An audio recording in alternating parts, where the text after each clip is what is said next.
Presiden Joko Widodo meminta seluruh daerah untuk mampu menekan laju inflasi akibat penyesuaian harga BBM. Merespon hal tersebut, Gubernur Herman Deru mengatakan meski Sumsel tidak tergolong dalam wilayah inflasi tinggi, namun pihaknya tetap harus melakukan upaya menekannya.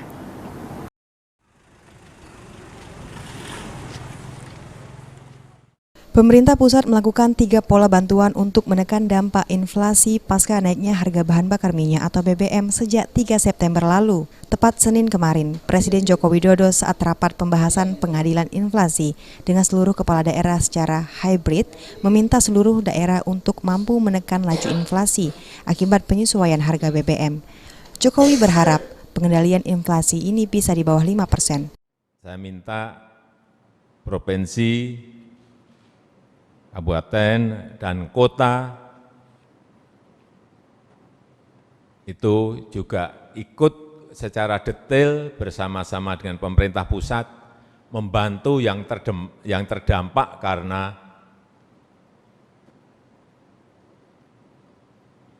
kenaikan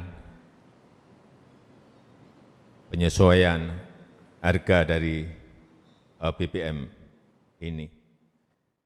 Merespon hal tersebut, Gubernur Sumsel Herman Deru mengatakan, meski Sumsel tidak masuk dalam 5 besar provinsi dengan angka inflasi tinggi di Indonesia, pihaknya tetap harus melakukan upaya penekanannya. Diketahui pada Agustus lalu, Sumsel deflasi 0,82%, sehingga sepanjang tahun ini inflasi mencapai 4,29%, atau secara year on year inflasi 5,44% yang dikontribusi dari sektor pangan. Untuk menekan inflasi,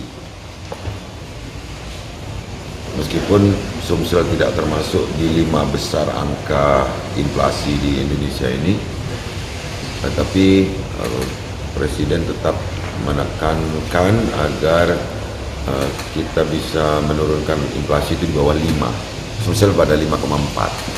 Nah, yang berkontribusi terhadap kenaikan inflasi ini kan sektor penyumbang tertingginya dari sektor pangan.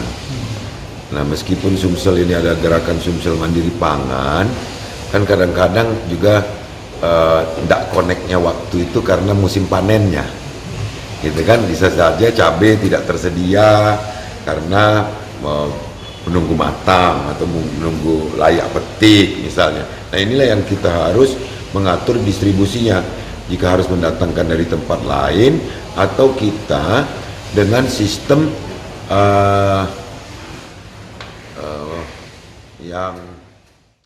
Adapun penyebab inflasi tinggi tak terlepas diakibatkan dari naiknya harga sembako. Akibat dari penyebab kenaikannya biaya transportasi